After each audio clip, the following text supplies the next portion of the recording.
Mobile हातात घेतला की सारखी सारखी एकच चटणी डोळ्यासमोर येत होती, म्हणूनच म्हटलं आज बनवूनच घेऊया सुप्रिया. इथे घेतली होती मी बेडकी मिरची 10 आणि 15 मी लसूणच्या पाकळ्या घेतल्या होत्या. मिरच्यांना 15 मिनिटं आपल्याला भिजत घालायचं आहे, जेणेकरून थोडं नरम झाले पाहिजे. आणि नंतर लसूणच्या पाकळ्या सोलून घेतल्या होत्या.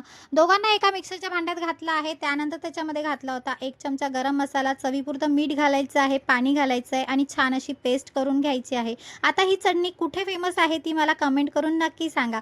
मधी-मधी मी ओपन करून बघत होती आणि भीती पण वाटत होती हो, ठसका लागायचा ना नाकातोंडात.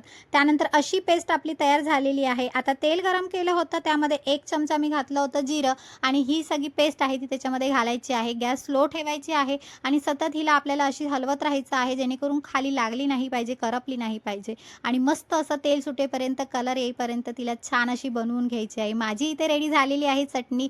चपातीसोबत, भातासोबत कशाबरोबरही खा, एकदम छानच लागते. तुम्ही बनवा आणि मला कमेंट करून नक्की सांगा. चलो बाय.